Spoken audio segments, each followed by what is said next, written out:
Welcome back, guys. Sun is shining, and today we're going to be back on two wheels, and that's going to be really, really nice. So if you haven't been following along so far, we've rebuilt the gearbox. That's done. The swing arm is freshly powder coated, converted to bearings, and we machined up some spacers for it. Fingers crossed that works. And my old man has fitted a new rear tyre for us. So let's get it all in the bike, shall we? I'm Dino, this is Patch's Repair Shop, and this is my 1983 Harley Davidson Tour Glide. Let's crack on, shall we, guys? So before we can put the gearbox and the swing arm and everything back in, we need to do a couple of jobs first, and one of those is get the oil pump cover back on. So I've already cleaned this gasket surface off. It just needs a quick wipe over again, and I've had the outer cover powder coated, and it now shows everything else up, so we'll have to get everything else done at some point. We've got two new gasket, obviously, and two M6 bolts that can go in the back before you put the cover on, because the cover has got two cutouts in it, which is a nice little addition and makes life a little bit easier. So you can see me popping one of the long bolts in now, and then the second one just below. And then that allows us to pop the cover straight on and hold the gasket in place at the same time. Well done, Harley Davidson. That's a neat little trick. So now the bolts are in and probably wound in too far. Yes, they are. We can just wind those out a touch and slide the oil pump cover over the top, or the outer housing, whichever way you want to look at it. You'll be able to see there that on the top, if you've been following the series, we were going to convert the top to 1/8 MPT to AN6 connectors, but I've had to put the standard Harley Davidson right angles back in there, and then we'll put the AN6 adapters into those right angles because I just couldn't get it to work. They're too close together, but never mind. We will work it out as we go along, as we always do.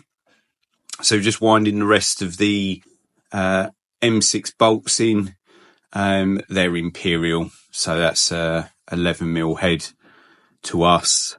So just nipping all of those up, and then we can have a look at working on some of the AN6 braided oil lines as well once this is all done up.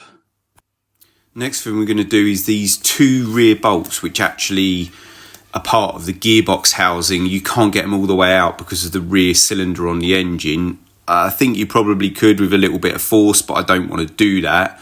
So what I'm doing is just popping a cable tie around them so that I can lift them up and put a little bit of tension on them to keep them out of the way. And that will become obvious in a minute why I'm doing that when we put the gearbox in. It's basically just to make my life a little bit easier. What we're going to do now, guys, is wind the AN6 adapter into that brass housing which I've screwed into the engine block, because we needed a right angle there. I couldn't go directly into the engine block because it fouls the gearbox bracket. So I've popped a brass right angle in there, and then we'll put a AN6 adapter straight into that brass adapter. As you can see there, I just needed to back it off a little bit. All of this has been wound in with PTFE tape.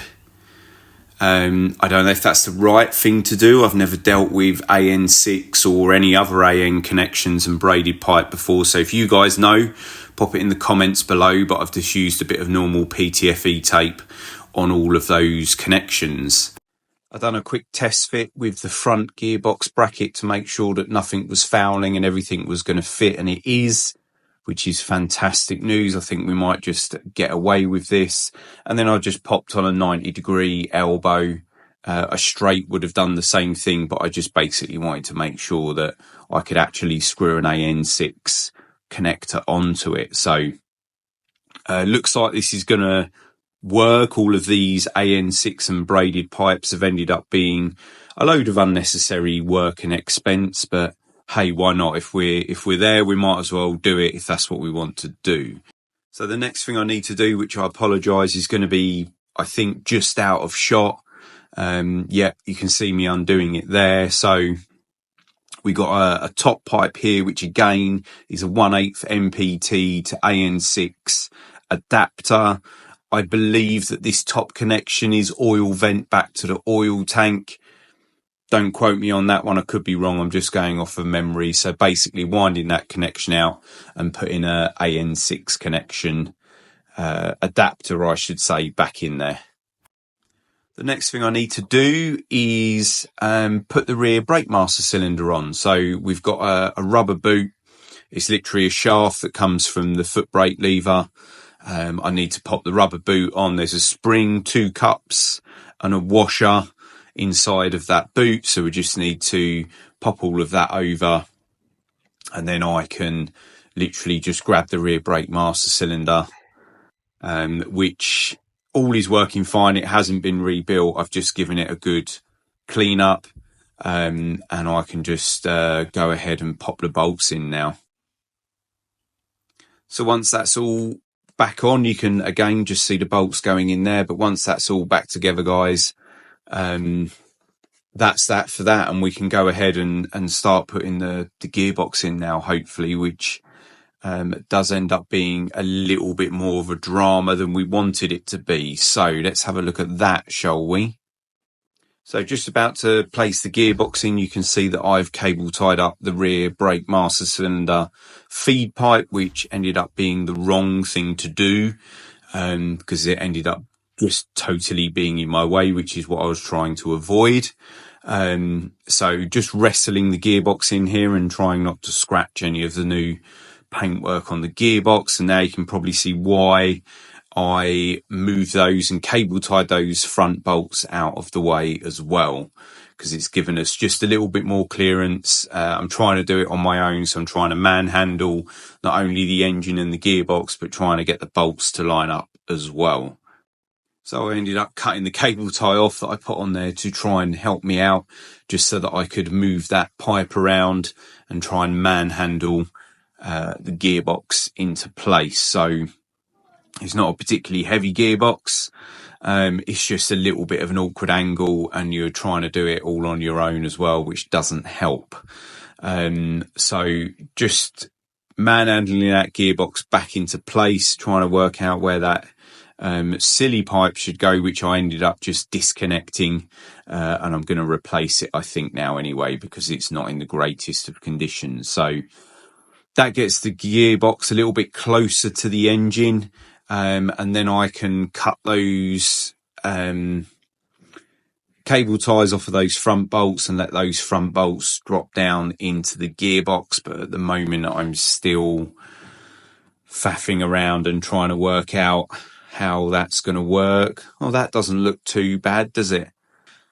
So we're going to cut those cable ties off now, I reckon. So with the cable ties cut off, obviously, and the cable tie out the way, the bolts are going to drop down, and hopefully we'll be able to manhandle and jiggle the gearbox around and get those bolts into place, which did end up being a little bit of a faff, but it wasn't too bad in the end. Right, little bit of a drama, guys, so I thought I'd bring you back in. What you haven't seen so far, because you didn't see last week, is new main shaft seal is in there. Got the front plate that connects to the engine, got that bolted on as well. And you saw me lift the gearbox in. Now the problem comes with these 2 long bolts that go through the engine crankcase, down through the gearbox, and then there's a bar with 2 steel bushes, and it's threaded, and that holds it all together. They're your nuts, if you like. So just had a little bit of a problem. You can see I've wedged the engine up with a bit of aluminium, then had to get the gearbox in place with one hand, line up 2 bolts on this bottom bit and the new oil fitting on the other side, which is uncomfortably close, with the other hand. So it's a little bit of a game. So I turned the camera off. There was a bit of swearing. You don't need to hear that, but we're in now. We're all good, but we're still not secure until we've got all of the rear swing arm back together. And you'll know if you've been following this series, guys, if I pop you down to there, swing arm's been powder coated. We've got new bearings in the end instead of bushes, and we made these adapters up. So there is a possibility that I need to take the end off of these aluminium adapters, just take them down a little bit more in the lathe, but I won't know until I've tried to fit it up. So let's try and fit it up, shall we? Pretty sure I need to put the chain through at the same time because it hasn't got a split link in it, but it is a new chain. So let's put the chain on as well at the same time, shall we?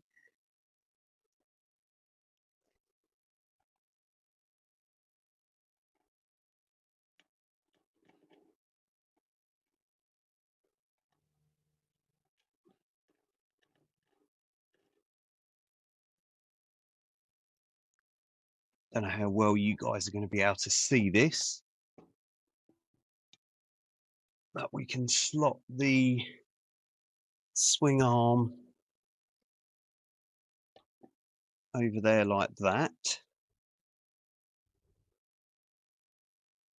And then we can work out what I've done with the spindle.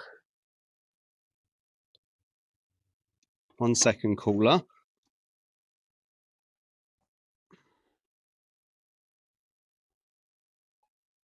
Let's try again. So, one swing arm. I know we need to get some grease on it. I just want to see where we're at.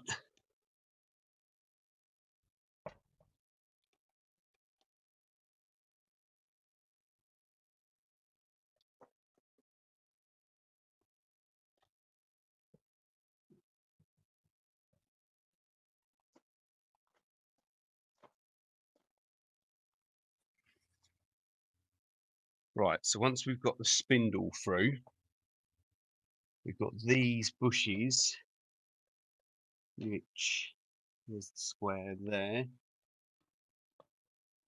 fit over the end of this shaft.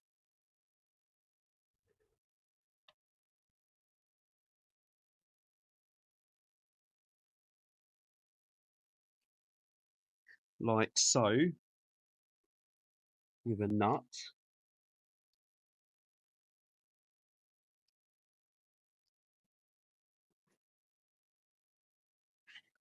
And then that bush fits inside here and locates on a little dowel there, and then that bolts onto there, and then we're all rigid and back in the frame again. Maybe rigid is the wrong term for a Harley, but you know what I mean.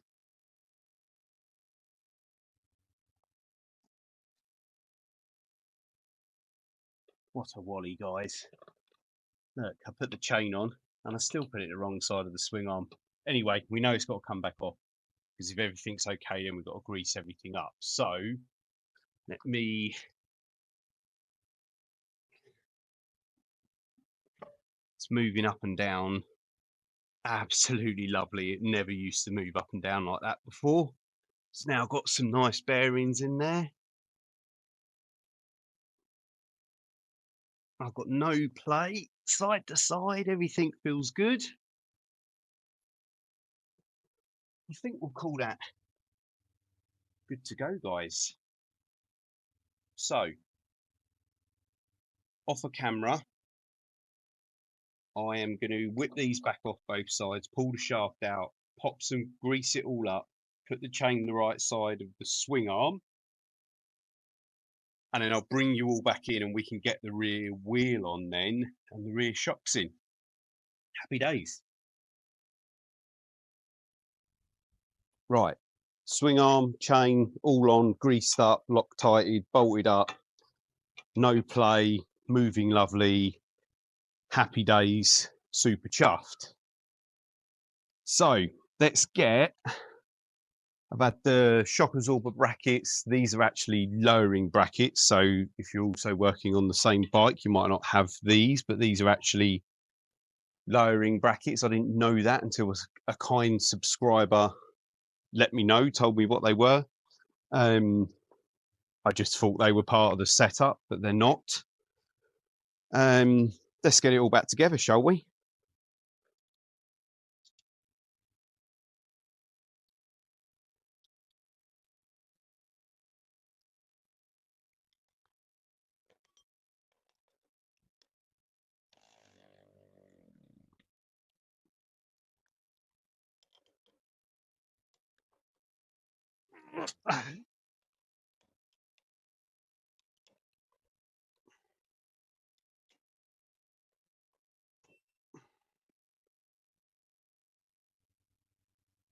Right, that's all bolted up. I'm going to go and do the other side.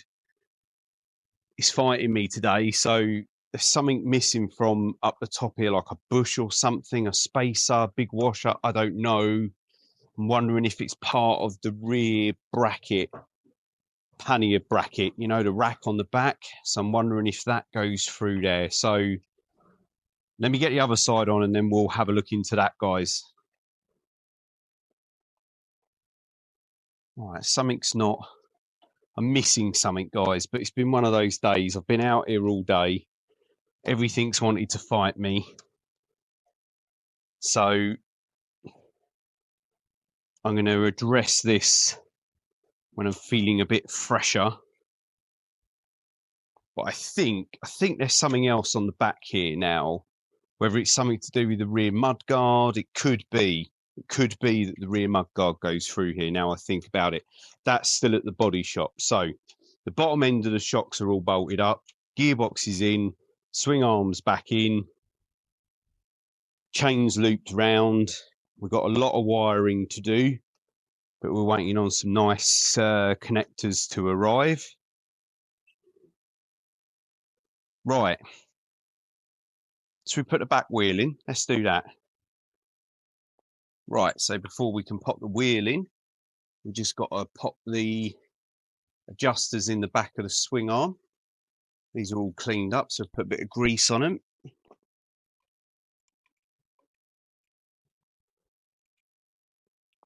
And they're wound all the way off. They're nice and free. So that's one. And then one on the other side.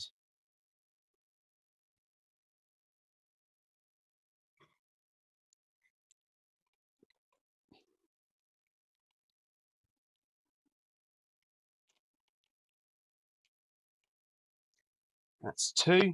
Right, where's the rear wheel? Like I said earlier, guys, the old man's popped a new tyre on for me. They're weird old size, aren't they? And some of the manufacturers wanted loads of money. Bloody rude, I thought.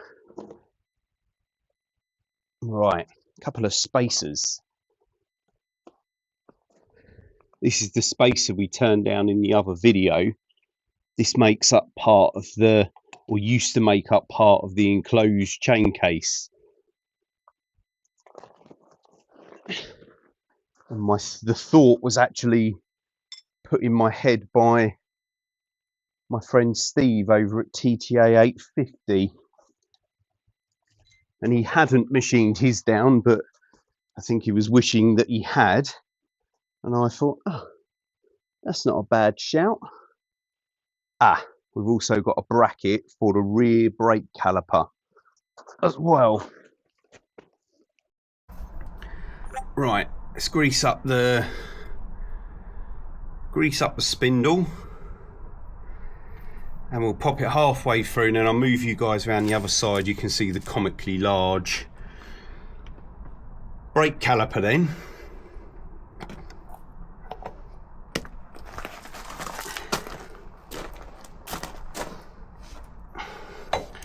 So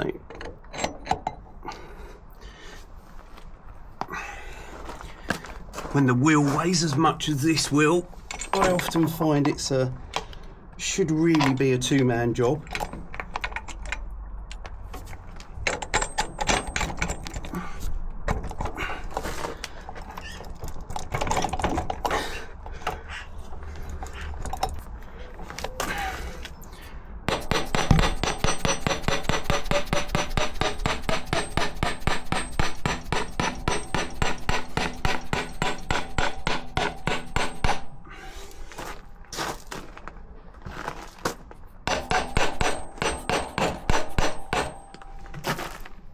Right, let's pop you guys around this side.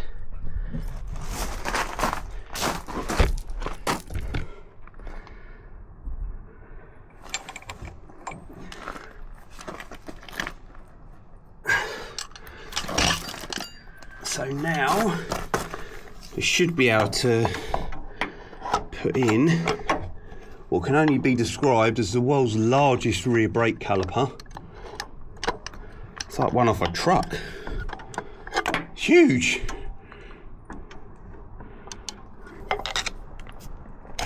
There we go. So the rear caliper makes up part of the spacing for the rear wheel.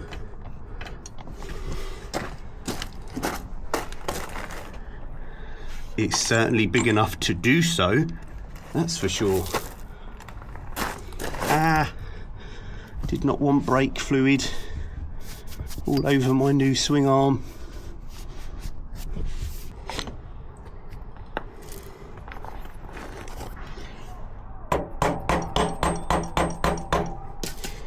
Right, let's knock the spindle through.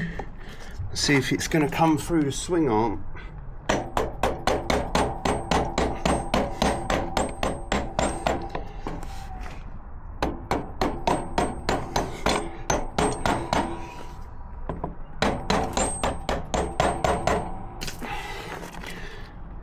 Excellent.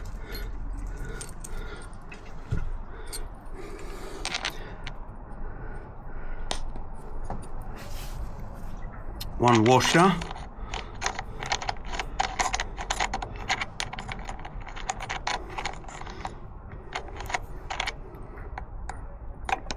It does not want to go on.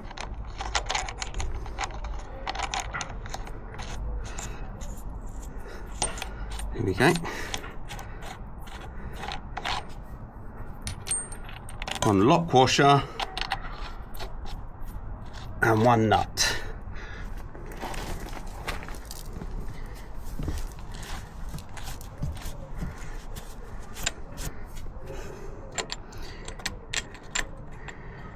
Right, we can't do any form of chain adjustment at the moment because we haven't got the front sprocket on yet. But we are on two wheels and it can come off of that horrible stand and it can be wheeled in the garage. And I'm really happy about that. What a day. We got a bit done, guys. So we are back on two wheels. That is super good news. It means I can get rid of that awful trolley and we can wheel it in and out. So next week we'll be putting the primary drive back together, putting some oil pipes back in, getting it buttoned up, getting it done basically, or getting what we wanted to get done this year. Next year we'll attack something else on it, but we'll get some miles on it first because that's what it's all about. So if you've made it this far, guys, thank you so much. I'm Dino, this is Patch's Repair Shop. Smash subscribe, drop us a comment, hit like, and I'll see you guys next week back on the Harley Davidson.